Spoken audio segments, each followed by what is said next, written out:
Hello everyone, कैसे हो आप सब। चलिए बच्चों, क्लास 11 केमिस्ट्री का chapter number 2 that is structure of atom. Most important chapter, बहुत सारे इंपॉर्टेंट फंडामेंटल सीखने हैं इस चैप्टर में और बहुत ही लेंथी चैप्टर है। और इस चैप्टर को बच्चों हमें एक स्टोरी के फॉर्म में याद रखना है।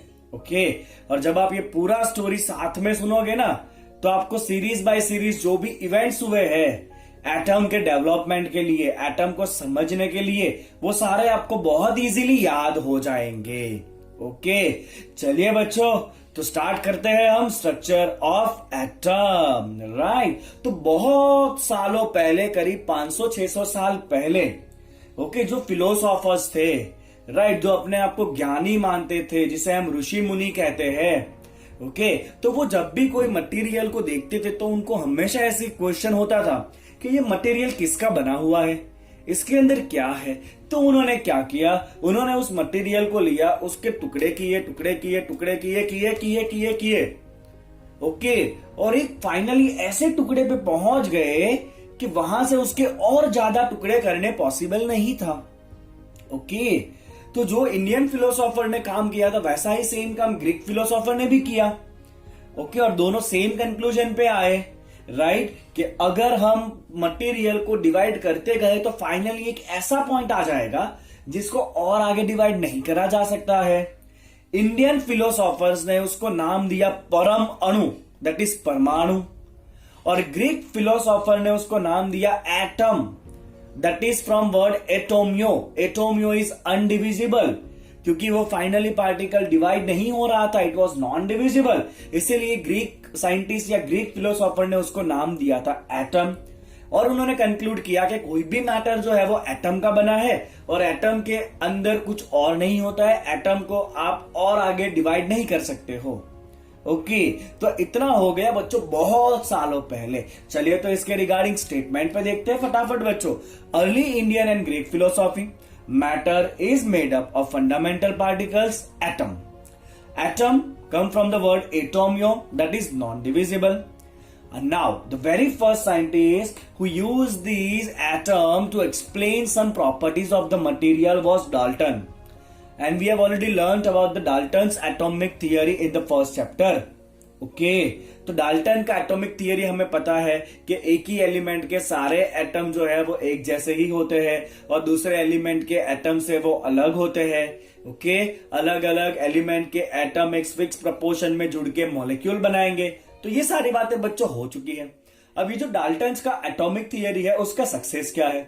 ओके, तो डाल्टन अपने एटॉमिक थियरी से क्या क्या समझा सकता है, तो law of conservation of mass, law of constant proportion, law of multiple proportion, ये सारी चीजें जो है ना वो डाल्टन समझा सकता है। तो दुनिया को ऐसा लगा कि भाई डाल्टन ने जो एटॉमिक थियरी दिया ना वो परफेक्ट है। पर क्या हुआ बच्चों आगे, कि जब इबोनाइट या ग्लास का रॉड प्लास्टिक या फर के साथ रब किया गया तो इट वॉज ऑब्जर्व्ड कि उसके ऊपर कोई चार्ज आ गया। किसके ऊपर, वो रॉड के ऊपर। अब वो चार्ज कैसे आया। ओके, तो डाल्टन के एटॉमिक थियरी के पास वो चार्ज का सोर्स क्या है। जब दो ऑब्जेक्ट को रब किया तो उनके ऊपर चार्ज आया, वो चार्ज कहां से आया, राइट, उसका डाल्टन के एटॉमिक थियरी पे कोई आंसर नहीं था। So it was then decided कि डाल्टन का एटॉमिक थियरी जो है ना that was just a coincidence, वो कोई सही थियरी नहीं है। ओके, अब इसके बाद क्या हो रहा है बच्चों आगे, वो बहुत इंपॉर्टेंट है।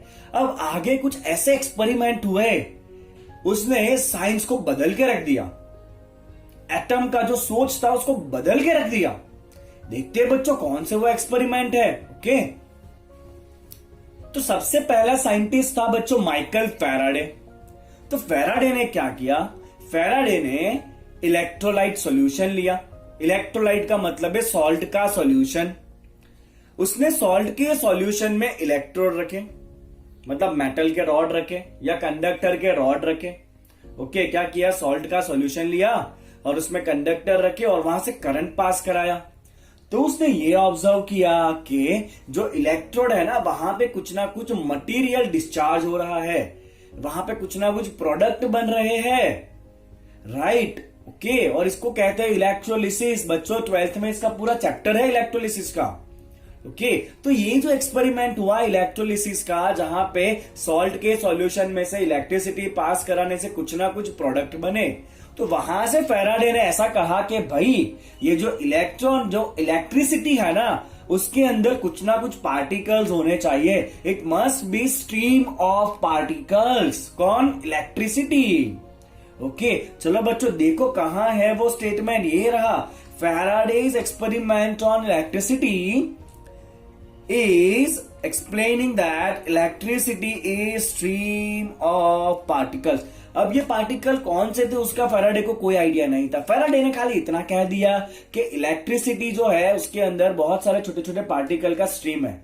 ओके अब बच्चों एक दूसरा एक्सपेरिमेंट है, दैट इज द कैथोड रे एक्सपेरिमेंट। देखिए बच्चों इंपॉर्टेंट एक्सपेरिमेंट है, तो वहां पे आपको डिस्कवरी ऑफ इलेक्ट्रॉन की तरफ हम जा रहे हैं अभी, राइट। ओके पहले तो ऐसा था कि एटम के अंदर कुछ है ही नहीं, बट अब कुछ एक्सपेरिमेंट ऐसा है जो प्रूव करेंगे कि भाई एटम के अंदर भी और सब एटॉमिक पार्टिकल्स है, और उसमें सबसे पहला है बच्चों इलेक्ट्रॉन। देखिए किस तरह इलेक्ट्रॉन का डिस्कवरी हुआ वो। ओके चलो discovery of electron, that is a cathode ray discharge tube experiment. कौन सा एक्सपेरिमेंट है बच्चों?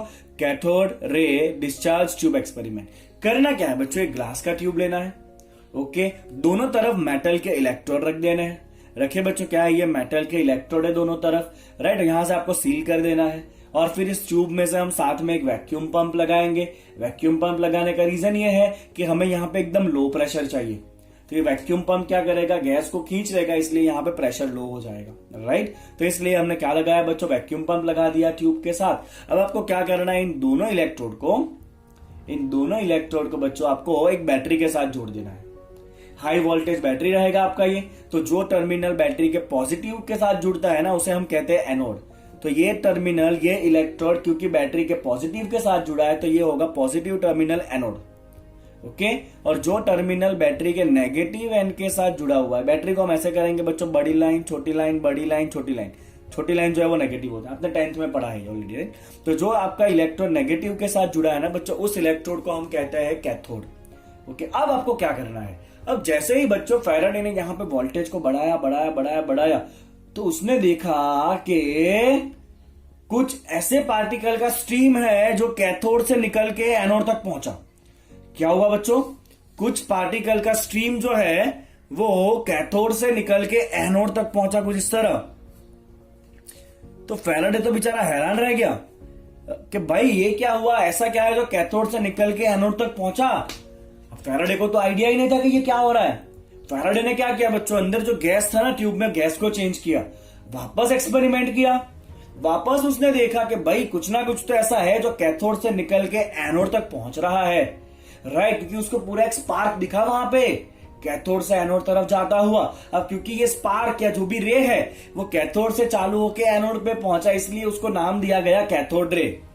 क्या नाम दिया गया बच्चों? उसको कैथोड रे नाम दिया गया, क्योंकि वो कैथोड से चालू होकर एनोड पे गया। अब फैराडे ने क्या किया, फैराडे ने जो एनोड था ना उसको ऐसा प्लेट बनाया जिसके अंदर बहुत सारे छेद थे, राइट। मतलब उसने एनोड जो है ना वो कुछ ऐसा बनाया, सर्कुलर प्लेट है, उसके अंदर बहुत सारे छेद है।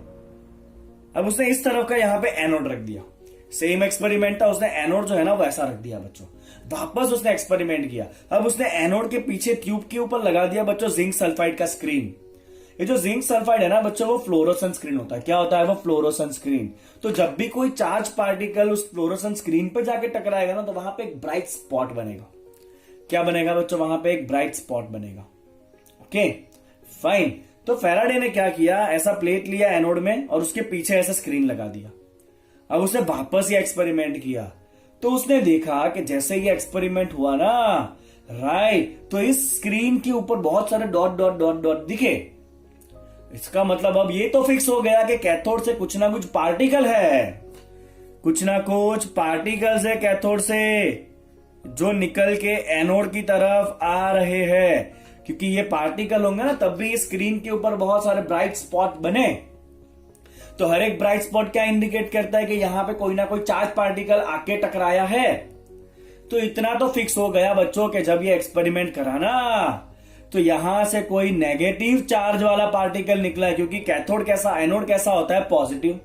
तो पॉजिटिव की तरफ कौन सा पार्टिकल अट्रैक्ट होगा बच्चों? Obviously negative. तो इतना तो प्रूव हो गया कि भाई इधर कोई ना कोई नेगेटिव पार्टिकल है। जो कैथोड से निकल के एनोड की तरफ आ रहा है। समझ आया बच्चों? राइट, चलो बच्चों पूरा एक्सप्लेनेशन देखो एक बार। तो ये जो आपने एक्सपेरिमेंट किया cathode ray discharge tube experiment clear है आपको? एक ट्यूब लेना है, दोनों तरफ इलेक्ट्रोड रखने हैं, साथ में वैक्यूम पंप लगा देना है, इलेक्ट्रोड को हाई वोल्टेज देना है। जैसे ही वोल्टेज दोगे तो कुछ पार्टिकल है जो कैथोड पर से निकल के एनोड पे आएंगे। चलो इसका रिजल्ट देखो बच्चों। रिजल्ट कहता है कि cathode ray start from cathode and move towards anode. यहां से स्टार्ट होंगे, यहां पहुंचेंगे cathode ray, and they are not visible. That is a very important thing. Particle visible नहीं थे। ओके, हमें पता कब चला कि पार्टिकल एमिट हो रहे हैं? जब यहाँ पे पीछे एक फ्लोरोसेंट स्क्रीन रखा ना, तो उस फ्लोरोसेंट स्क्रीन के ऊपर जो bright bright bright bright spot हुआ ना, वहां से पता चला कि पार्टिकल कुछ ना कुछ है। राइट, तो this particle is not visible but they create bright spot on the fluorescent और फॉस्फोरेसेंट स्क्रीन। राइट, खुद नॉन विजिबल पार्टिकल्स है, क्योंकि विजिबल होते तो ऐसे ही पता चल जाता ना। But this particles are non visible, but जब फ्लोरोसेंट स्क्रीन रखोगे तो उसके ऊपर जाके जब वो नॉन विजिबल पार्टिकल टकराएगा तो उधर ब्राइट ब्राइट स्पॉट बनेगा, और वो स्पॉट आपको बताएगा कि भाई कुछ ना कुछ पार्टिकल्स या कुछ ना कुछ चार्ज वाले पार्टिकल है जो दिख नहीं रहे बट है और टकरा रहे आके एनोड के ऊपर। समझ गए इतना? चलो बच्चों तीसरा, in the absence of electric और magnetic field they travel in a straight line. अगर हमने बाहर से कोई इलेक्ट्रिक फील्ड या मैग्नेटिक फील्ड नहीं लगाया ना, तो ये जो भी पार्टिकल्स या जो भी रे है वो सीधे रास्ते पे चलेंगे, स्ट्रेट लाइन पे। ओके, चलो इन the electric and magnetic field, अगर अब इलेक्ट्रिक और मैग्नेटिक फील्ड लगा दिया ना बच्चों, तो क्या हुआ? पार्टिकल जो है ना या जो रेज है ना उसका रास्ता बदलेगा। रे अब सीधी लाइन पे नहीं आएंगे। अगर इस ट्यूब के आजू बाजू बच्चों हमने इलेक्ट्रिक फील्ड लगाया या अगर हमने मैग्नेटिक फील्ड लगाया, इसके आगे हम देखेंगे किस तरह इलेक्ट्रिक और मैग्नेटिक फील्ड अप्लाई करना है। तो अगर आपने बच्चों इलेक्ट्रिक फील्ड लगाया या तो आपने बच्चों मैग्नेटिक फील्ड लगाया, तो जो रेज जो है वो सीधा आ रहा था ना, वो अब थोड़ा डेविएट होगा, और उस रे का जो डेविएशन है ना वो सिमिलर है नेगेटिव चार्ज वाले पार्टिकल के। जिस तरह से नेगेटिव चार्ज वाला पार्टिकल इलेक्ट्रिक और मैग्नेटिक फील्ड में डिफ्लेक्ट होना चाहिए, उसी सेम तरीके से ये कैथोड में से आने वाले रे भी डिफ्लेक्ट हो रहे हैं। अब पता चला कि तो ये पार्टिकल जो है ना उसका भी चार्ज कैसा होना चाहिए? नेगेटिव होना चाहिए। देखो बच्चों, in the electric and magnetic field they deviate similar to the negative charge particles, और उस नेगेटिव चार्ज पार्टिकल को फिर नाम दिया गया इलेक्ट्रॉन। तो यहां से बच्चों इलेक्ट्रॉन जो है ना उसका एस्टेब्लिशमेंट या आइडेंटिफिकेशन हुआ था from this cathode ray discharge tube. Got with this? Clear? चलो, characteristics of the cathode ray is independent, very important. ये जो भी कैथोड रे आने वाले हैं ना बच्चों, वो इंडिपेंडेंट है। किससे इंडिपेंडेंट है? ट्यूब में कौन सा गैस है, कोई फर्क नहीं पड़ता। राइट, वोल्टेज कितना, कोई फर्क नहीं पड़ता है। Right, so it is independent of the material of the electrode as well as the nature of the gas. Right, तो ये इलेक्ट्रोड का मटेरियल कौन सा है उससे भी कोई फर्क नहीं पड़ता है। अंदर ट्यूब में गैस कौन सा है उससे भी कोई फर्क नहीं पड़ता है। ये कैथोड रे जो है ना वो हर बार एक ही जैसे रहेंगे। खाली कौन उसको इफेक्ट करता है? इलेक्ट्रिक और मैग्नेटिक फील्ड अगर लगाया तो डेविएट होगा, और वो डेविएशन नेगेटिव चार्ज जितना हो रहा है, नेगेटिव चार्ज जैसा हो रहा है, इसीलिए कहा गया कि भाई कैथोड में से आने वाले पार्टिकल जो है ना वो नेगेटिव होने चाहिए। समझ आया आपको? इतना आपको आ गया समझ में? तो इस एक्सपेरिमेंट से बच्चों इलेक्ट्रॉन का भी डिस्कवरी हुआ। अब ये जो पार्टिकल है उसका चार्ज क्या है, मास क्या है, वो सब अभी पता नहीं है। खाली इतना ही पता चला कि कुछ ना कुछ नेगेटिव पार्टिकल होना चाहिए एटम के अंदर। राइट, और जिसको इलेक्ट्रॉन नाम दिया गया। चलो तो आगे देखते हैं और किस किस साइंटिस्ट ने काम किया है वो। चलो बच्चों, तो आपको जो चार्ज पार्टिकल मिला था उसका charge versus charge divide by mass, ये रेशियो फाइंड करने का काम किया था जे थॉमसन ने। देखिए बच्चों, charge to mass ratio of electron that is E by m। E is the charge of electron, m is the mass of electron. और ये रेशियो फाइंड करने का काम किसने किया था बच्चों? देखो तो जे थॉमसन ने ये रेशियो निकाला था इन 1897 के। कैसे किया था उसने वो देखिए बच्चों। तो हुआ क्या, बहुत सिंपल है बच्चों। तो ये आपका हो गया वो कैथोड रे वाला ट्यूब। क्या है बच्चों? ये आपका कैथोड रे का ट्यूब है। राइट, जहां से वो इलेक्ट्रॉन का स्ट्रीम निकल रहा है। ओके, तो इन शॉर्ट बच्चों ये जो है वो आपका कैथोड है। क्या है बच्चों? ये आपका कैथोड है। ये जो प्लेट है ना, देखो उसको नेगेटिव के साथ जोड़ा है, मतलब ये प्लेट कैसा है बच्चों? आपका कैथोड है। और ये जो पूरा आपको दिख रहा है ना, ये पूरा क्या है बच्चों, आपका एनोड है। आप देखो ध्यान से, उसको पॉजिटिव के साथ जोड़ा गया है, राइट। तो ये आपका एनोड है बच्चों, ये आपका कैथोड है, और ये आपका वैक्यूम वाला ट्यूब है, और इसके अंदर कुछ ना कुछ गैस भरा हुआ है। तो हमें पता है कि जैसे ही हाई वोल्टेज दिया तो कैथोड पर से कुछ ना कुछ पार्टिकल निकलेंगे जो एनोड की तरफ जाएंगे। एनोड में बीच में गैप है, तो जो पार्टिकल निकलेंगे वो सीधे आर पर गए। अब यहाँ पे बच्चों वो पार्टिकल जो है ना, वो 3 तरह का डिस्ट्रक्शन दिखाया है आपको, ए, बी एंड सी। अब यहाँ पे बच्चों पार्टिकल को इलेक्ट्रिक और मैग्नेटिक दोनों फील्ड लगाया गया है। देखो बच्चों, ऊपर नीचे आपको प्लेट दिख रहा है ब्लू वाला, तो उस प्लेट का काम है बच्चों इलेक्ट्रिक फील्ड देना। एक प्लेट आप देखो पॉजिटिव वाला चार्ज है, एक प्लेट जो है वो नेगेटिव वाला चार्ज है। तो यहाँ पे बच्चों मैं आपको वापस दिखाता हूं, ये आपका पॉजिटिव प्लेट है और ये बच्चों आपका नेगेटिव प्लेट है। ओके, तो ये प्लेट की वजह से चार्ज जो है ना पॉजिटिव नेगेटिव, उसकी वजह से इलेक्ट्रिक फील्ड आता है बच्चों। आप 12th में सीखोगे इसके बारे में, फिजिक्स में। इलेक्ट्रिक फील्ड आएगा बच्चों आपका प्लस से माइनस की तरफ। तो यहाँ पे इलेक्ट्रॉन जो है, आपको इलेक्ट्रॉन जो है यहां से आने वाले, राइट, उसको इलेक्ट्रिक फील्ड से होके निकलना है, राइट, यस और नो। अब साथ में बच्चों मैग्नेटिक फील्ड भी लगाया गया है। अब देखो मैग्नेटिक फील्ड लगाने के लिए बड़ा सा ये मैग्नेट दिख रहा है आपको, जिसका यहाँ पे नॉर्थ एंड है और यहाँ पे साउथ एंड है। तो अल्टीमेटली मैग्नेट जो है ना बच्चों, वो 3rd डायमेंशन में रखा गया है। 3rd डायमेंशन का मतलब यह है कि मैग्नेट को हमने ऐसे रखा है कि ये उसका एक एंड है बच्चों और ये उसका दूसरा एंड है। तो उस तरफ आपको ये नॉर्थ एंड है, ये साउथ एंड है। तो इस तरह आपको मिलना है बच्चों मैग्नेटिक फील्ड। Okay fine. तो आप ये 3 परपेंडिकुलर डायरेक्शन समझो बच्चों। ये आपका इलेक्ट्रिक फील्ड का डायरेक्शन है, राइट, डाउनवर्ड डायरेक्शन। ये बच्चों अंगूठा जो है ना, ये आपका मैग्नेटिक फील्ड है, और इस तरफ आपका कैथोड रे जा रहा है। मतलब कैथोड रे को इलेक्ट्रिक फील्ड और मैग्नेटिक फील्ड दोनों से होके जाना है, यस और नो। ओके, अब बच्चों क्या हुआ कि जब खाली और खाली इलेक्ट्रिक फील्ड अप्लाई किया गया, क्या अप्लाई किया बच्चों, खाली इलेक्ट्रिक फील्ड अप्लाई किया गया, only E is applied, E is electric field, right. तो आपका जो कैथोड रे है ना बच्चों, वो ऊपर की तरफ डिफ्लेक्ट हुआ। कहां आया बच्चों, ए पॉइंट पे आया। किसके लिए, only for electric field, right. अब इलेक्ट्रिक फील्ड को बंद कर दिया गया, खाली मैग्नेटिक फील्ड रखा गया। तो ऑब्जर्व किया बच्चों कि यहां से आने वाला कैथोड रे जो है ना, वो मैग्नेटिक फील्ड की वजह से नीचे की तरफ डिफ्लेक्ट हुआ। This is only for the magnetic field, this one. Your point C is the path of electron when only magnetic field B is indicated as magnetic field. याद रखिएगा बच्चों, A is electric field, B is magnetic field. Okay, तो जब खाली magnetic field apply किया गया तो electron नीचे की तरफ डेविएट हुआ at point C, getting it. अब जब इलेक्ट्रिक और मैग्नेटिक फील्ड कोई नहीं हुआ तो फिर डिफ्लेक्शन होना ही नहीं है। तो इलेक्ट्रॉन कहां है बच्चों, सीधे का सीधा है और यहां पे टकराया स्क्रीन के ऊपर। तो ये क्या है बच्चों आपका, ये है आपका वो ZNS स्क्रीन। जहां पे कैथोड रे टकराएगा वहां पे आपको ब्राइट स्पॉट दिखेगा, ठीक है। तो ये जो पर्टिकुलर एक्सपेरिमेंट हुआ बच्चों, जहां पे इलेक्ट्रिक फील्ड भी है, मैग्नेटिक फील्ड भी है, दोनों एक दूसरे को परपेंडिकुलर, आप देख लो बच्चों, सब कुछ एक दूसरे को परपेंडिकुलर। 90 डिग्री दिखा, 90 डिग्री दिखा आपको, यस और नो। और ये भी देखिए बच्चों, ये एंगल भी आपको कितना दिखेगा, 90 डिग्री दिखेगा। दिस ऑल आर 90 डिग्री, दिख रहा है आपको। तो तीनों के तीनों एक दूसरे को परपेंडिकुलर है, राइट। ओके, तो इस टाइप का डेविएशन है। फिर इसके आगे फिजिक्स के फॉर्मूला अप्लाई किए, किसने, थॉमसन ने। थॉमसन ने फिर फिजिक्स के फॉर्मूला अप्लाई किए, कैलकुलेशन किया, और उस कैलकुलेशन से थॉमसन ने फाइंड कर लिया कि ये जो भी पार्टिकल आ रहा है ना, उसका चार्ज बाय मास का जो रेशियो है ना, that ratio is 1.758820 into 10 power 11 coulomb per KG. 1.758820 into 10 power 11 coulomb per KG. तो इलेक्ट्रॉन के ऊपर जो भी चार्ज होगा और उस पार्टिकल का जो भी मास है, उसका रेशियो फाइंड किया जे थॉमसन ने फ्रॉम द कैलकुलेशन। यहाँ पे कुछ और थियोरेटिकल पॉइंट है बच्चों, देख लीजिए। Deviation of the path of electron in the presence of electric and magnetic field depends on, first point, greater the magnitude of the charge, greater is the interaction with electric and magnetic field, greater is the deviation. It's very simple, जितना ज्यादा particle का charge होगा उतना ज्यादा वो deviate होगा। दूसरी बात, lighter the particle, greater the deflection. Particle जितना हल्का होगा उतना ज्यादा डिफ्लेक्ट हो जाएगा।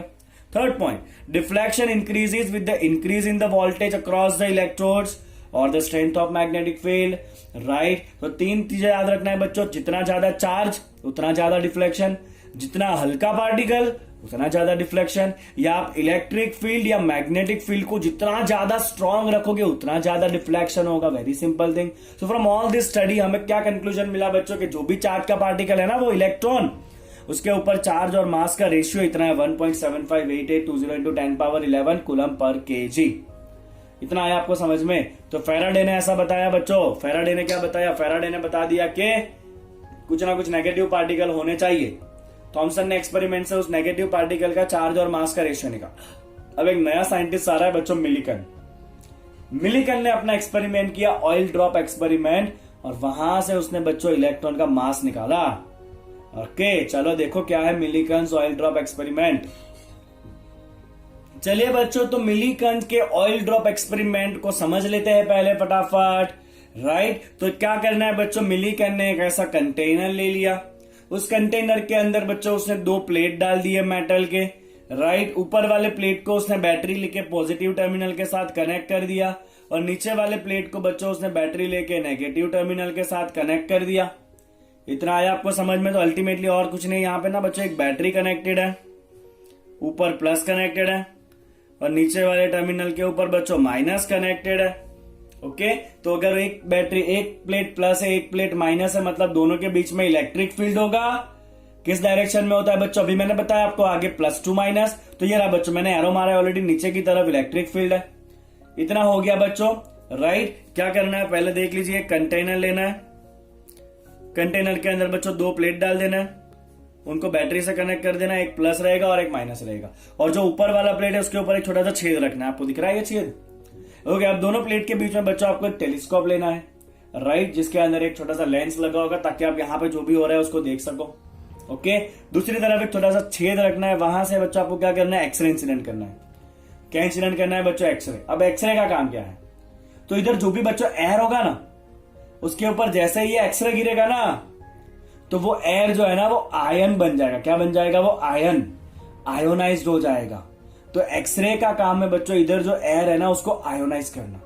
तो यहां पे एक्चुअली क्या है बच्चों आपका, आप समझ लीजिए, जैसे वहां पे आपने एक्सरे गिरा दिया ना, तो वहां पर है मेरे बच्चों आपके पास आयोनाइज्ड एयर। इतना आपको समझ में आया? अब क्या करना है, ऊपर से बच्चों आपको एक एटोमाइजर लेना है, और उस एटोमाइजर के अंदर क्या होगा? ऑयल होगा। ये क्या होगा बच्चों? ऑयल होगा। जैसे आप इसको पंप करोगे, राइट, तो जो ऑयल है ना वो एकदम छोटे छोटे छोटे छोटे ड्रॉपलेट के फॉर्म में यहां से बाहर आएगा। राइट, आपने दवाई कभी यूज किया होगा ना, तो आपको पता होगा पंप कैसे काम करता है। वो एकदम फाइन पार्टिकल निकले बच्चों ऑयल के। वो फाइन पार्टिकल जो ना ऑब्वियसली इस छेद में से जाके नीचे आएंगे। इधर ये छेद में से जाके यहां पे आया। अब जैसे ही ये ऑयल का पार्टिकल है बच्चों, वो यहां पे आयोनाइज्ड एयर, माइनस प्लस बहुत सारा बच्चों यहां पे आयोनाइज्ड एयर है। अब जैसे ही बच्चों ये आपका ऑयल ड्रॉप इस आयोनाइज्ड एयर के साथ टकराएगा, तो खुद भी कैसा हो जाएगा? चार्ज हो जाएगा, क्योंकि बहुत सारा चार्ज है आजू बाजू में। जैसे ये ऑयल ड्रॉप उस चार्ज के साथ टकराएगा, तो ऑब्वियसली ये ऑयल ड्रॉप भी कैसा हो जाएगा बच्चों? आपका चार्ज हो जाएगा। समझ आया आपको? ओके, अब क्योंकि यहाँ पे बच्चों इलेक्ट्रिक फील्ड है, अब आप समझो लॉजिक क्या है। वो अब थोड़ा 12th का फिजिक्स यहाँ पे आता है कि आपका जो ये ऑयल का ड्रॉपलेट है ना बच्चों, उसका वेट क्या होता है? m/g, जो कहां लगता है? नीचे की तरफ लगता है। यस और नो? Okay fine. और समझ लेते हैं कि इस ऑयल ड्रॉप के ऊपर नेगेटिव चार्ज आया, और यहाँ पे नीचे वाला प्लेट कैसा है बच्चों? देखो आप, ये नीचे वाला प्लेट कैसा है? नेगेटिव है। तो नेगेटिव नेगेटिव को क्या करेगा? एक दूसरे को रिपेल करेगा, मतलब इधर ऊपर की तरफ धक्का लगेगा रिपल्शन का, और वो होता है बच्चों इलेक्ट्रिक फोर्स Fe। क्या होता है बच्चों? इलेक्ट्रिक फोर्स होता है Fe। Okay fine. और हमें क्या करना है बच्चों?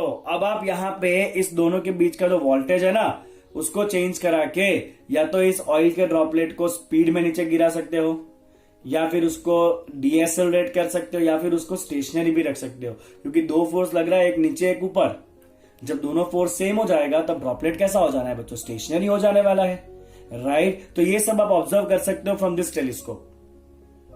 ओके फाइन, क्लियर है आपको इतना एक्सपेरिमेंट? कंटेनर है, 2 प्लेट है, टेलीस्कोप है एक तरफ से एक्सरे अंदर आएगा, इससे पूरा एयर आयोनाइज हो जाएगा। जैसे ही ऊपर से फाइन पार्टिकल गिरेंगे ऑयल के, एयर के साथ, आयोनाइज एयर के साथ टकरा के वो भी क्या हो जाएगा? चार्ज हो जाएगा। और उस चार्ज ऑयल के ड्रॉप को या तो आप एसेलरेट करा सकते हो, या तो आप डीएसेलरेट करा सकते हो। Okay, and from all this Millikan calculated the charge on electron. Okay, from this particular experiment उसने ये बताया भाई कि इलेक्ट्रॉन का चार्ज होता है -1.6 × 10⁻⁻19 coulomb, and more accurately -1.602176 into 10⁻⁻19 coulomb, more accurately. But हम खाली कौन सा वैल्यू पे ध्यान देंगे बच्चों, हम खाली ऊपर वाले वैल्यू पे ध्यान देंगे, that is -1.6 into 10⁻⁻19 coulomb. Okay, अब थॉमसन ने ऑलरेडी चार्ज और मास का रेशियो बता दिया था, E/m अभी हमने आगे देखा, यस और नो। तो अब E/m का रेशियो हमारे पास है, which is something we have E/m ratio, whatever it is, ये हमारे पास है। अब थॉमसन ये मिलीकन ने क्या किया, चार्ज को गिन लिया, तो क्या मुझे मास मिल जाएगा बच्चों, ऑब्वियसली। तो अब हमें मास का भी पता चल जाएगा, और इलेक्ट्रॉन का मास कितना मिला बच्चों, 9.1094 इंटू 10⁻⁻31 kg। कितना है बच्चों, इलेक्ट्रॉन का मास है 9.1094 इंटू 10⁻⁻31 kg। इतना क्या मिला बच्चों, इलेक्ट्रॉन का मास मिला। समझ आया आपको इतना? ओके, चलो बच्चों थियरी पढ़ लेते हैं फटाफट। By measuring the rate of fall of oil droplet, mass of oil droplet was measured. कितना ऑयल ड्रॉपलेट गिर रहा है वो हमें यहां से पता चल जाएगा टेलीस्कोप से, और उससे हम ये पता कर सकते हैं कितना मास गिर रहा है ऑयल का। X ray will ionise the air which makes the oil droplet charge, when collide with it droplet can be accelerated, deaccelerated और made stationary by varying this electric field। Electric field हमारे हाथ में, जितना आप ये वोल्टेज रखोगे उसके हिसाब से इलेक्ट्रिक फील्ड सेट होगा, उसके हिसाब से आप इस ऑयल ड्रॉप को या तो एक्सेलरेट करो, डीएक्सेलरेट करो या स्टेशनरी करो, और वहां से बच्चों आप इलेक्ट्रॉन का चार्ज गिन सकते हो। ओके, और इस एक्सपेरिमेंट का एक और कंक्लूजन भी है कि कोई भी चार्ज होगा ना Q, that is always in multiple of the charge of electron. कोई भी चार्ज होगा वो ऑलवेज क्या होता है, इलेक्ट्रॉन के चार्ज के इंटीग्रल मल्टीपल में ही होता है। तो एक ये और कंक्लूजन है। तो अभी बच्चों ये कहानी हो गई खत्म आपके इलेक्ट्रॉन की। फैराडे ने बताया अपने एक्सपेरिमेंट से, कैथोड रे वाले से, कि कुछ ना कुछ पार्टिकल्स है जो नेगेटिव से पॉजिटिव पे आ रहे हैं। थॉमसन ने एक्सपेरिमेंट से उसका रेशियो निकाला E/m का, और मिलीकन ने इलेक्ट्रॉन के ऊपर का चार्ज फाइंड कर लिया by this oil drop experiment. Clear? तो अब इतना तो पता चल चुका है कि एटम जो है ना वो इनडिविजिबल नहीं है, एटम के अंदर भी इलेक्ट्रॉन होता है, बराबर। तो अगर एक पार्टिकल है तो बाकी साइंटिस्ट को लगा कि खाली नेगेटिव तो होना नहीं है, कुछ ना कुछ पॉजिटिव चार्ज भी अंदर होना ही चाहिए, राइट। तो चलो देखो आगे अब क्या एक्सपेरिमेंट हुआ बाकी पार्टिकल्स के लिए। चलो discovery of proton and neutrons देख लेते हैं। Okay, so from the electrical discharge through the modified cathode ray tube, वही एक्सपेरिमेंट है बच्चों, same to same electrical discharge ही कराना है, बट कैथोड रे को थोड़ा मॉडिफाई करना पड़ेगा ट्यूब को। क्या मॉडिफिकेशन है उससे हमें कोई लेना देना नहीं है यहाँ पे। चलिए, तो वहां से क्या हुआ बच्चों, कुछ रे या कुछ पार्टिकल ऐसे थे जो एनोड से स्टार्ट होके कैथोड पे गए, और उसे नाम दिया गया बच्चों कैनल रेज। और ये जो कैनल रेज है ना वो एक्चुअली में क्या थे बच्चों, प्रोटॉन थे, which are positively charge particles and they travel from anode to cathode. किस तरफ ट्रैवल हुआ बच्चों फिर पार्टिकल का, एनोड टू कैथोड, और वो पार्टिकल एक्चुअली में क्या था, प्रोटॉन्स थे। क्या थे बच्चों, प्रोटॉन्स थे, राइट। चलिए, तो क्या क्या कैरेक्टरिस्टिक है वो प्रोटॉन के या कैनल रेज के देखते हैं। Mass of the positively charge particle depends upon the nature of the gas. Important है बच्चों, जो कैथोड रे था ना वो तो इलेक्ट्रोड और गैस से इंडिपेंडेंट था। यहां पे क्या है देखो ध्यान से, यहां पे जो कैनल रेज है पॉजिटिव, उसका जो मास है ना बच्चों, mass of the positive charge particle depend करता है कि ट्यूब में कौन सा गैस भरा है। तो mass of positive charge particle depends upon the nature of the gas present in the cathode ray, and these are the positively charged gaseous ion। तो जो पॉजिटिव पार्टिकल है ना वो एक्चुअली में क्या है बच्चों, पॉजिटिवली चार्ज गैसियस आयन है, राइट, जिनके अंदर प्रोटॉन एक्सेस अमाउंट में है। पॉजिटिव चार्ज का मतलब क्या, प्रोटॉन जो है वो एक्सेस अमाउंट में है, राइट। चलिए, उसका जो चार्ज टू मास का जो रेशियो है E/m या Q/m, चार्ज टू मास का रेशियो, वो भी डिपेंड करता है गैस का नेचर कौन सा या गैस कौन सा है। कैथोड रे में इंडिपेंडेंट था। चलो यहाँ पे, some positively charge particle carries a multiple of the fundamental unit of electric charge. मतलब जो पॉजिटिव चार्ज था ना Q, that was in multiple, that is n of fundamental charge E, और वो पॉजिटिव है खाली, राइट, क्योंकि पॉजिटिव चार्ज पार्टिकल है ना। And they behave opposite to the cathode ray in the electric and magnetic field.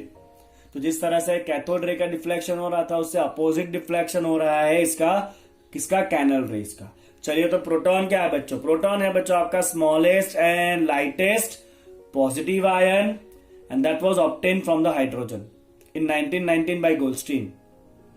तो hydrogen में से जो आपको छोटे से छोटा पॉजिटिव आयन मिलेगा ना, हाइड्रोजन में से आपको जो छोटे से छोटा पॉजिटिव आयन मिलेगा, उस पॉजिटिव आयन को कहते हैं बच्चों प्रोटॉन, राइट?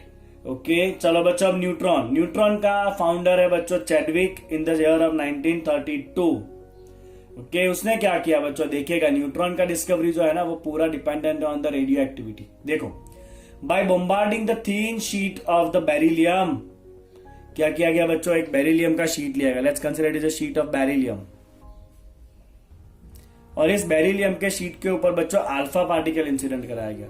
मैं आपको बताऊंगा आगे अल्फा पार्टिकल क्या है वो। Okay, particles having the mass slightly more than the mass of proton and electrically neutral were emitted.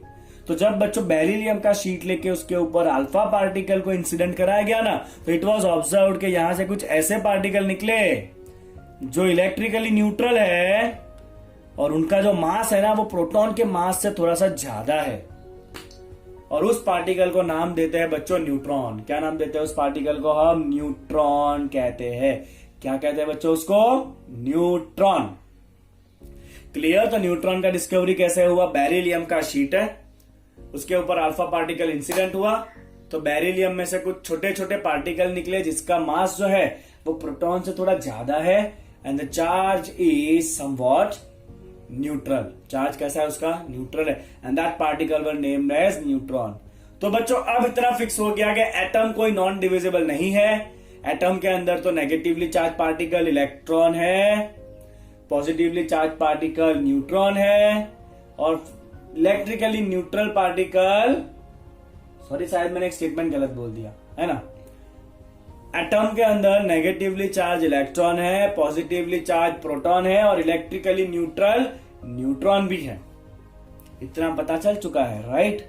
अब सवाल यह है कि अगर इतना पॉजिटिव एंड नेगेटिव पार्टिकल्स है एटम के अंदर, तो उसका अरेंजमेंट कैसा होगा? और वही तो है बच्चों आपका स्ट्रक्चर ऑफ एटम। ओके, चलिए कुछ और फंडामेंटल पार्टिकल के बारे में आपको मैं डिटेल दे देता हूं, ठीक है? और फिर बच्चों हम इस लेक्चर को खत्म करेंगे, और अगले लेक्चर में अलग अलग एटम के अलग अलग स्ट्रक्चर देखेंगे एटम्स के, राइट? चलिए बच्चों, तो ऐसे ही एक पार्टिकल है जिसे कहते हैं एक्सरेज। नाम तो आपने सुना ही होगा। Okay, X-ray was discovered by the Roentgen in 1895।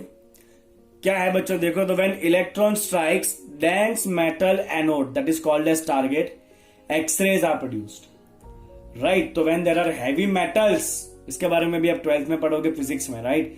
तो कोई हैवी मेटल के ऊपर जब इलेक्ट्रॉन को इंसिडेंट कराया जाता है ना, क्या होगा बच्चों? जब हैवी मेटल के ऊपर इलेक्ट्रॉन को इंसिडेंट कराया जाता है ना, तो उस हैवी मेटल में से कुछ और रेज निकलते हैं जिसे हम कहते हैं X-rays. These are not deflected, very important. These are not deflected by electric and magnetic field and having very high penetrating power.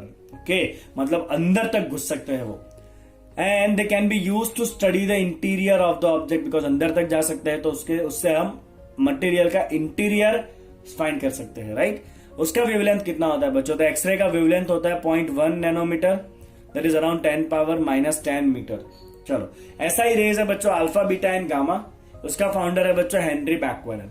चलिए, तो there are certain elements which emits the radiation on their own and they are named as radioactivity. जैसे कि बच्चों thorium है, uranium है, plutonium है, sorry plutonium is Pu।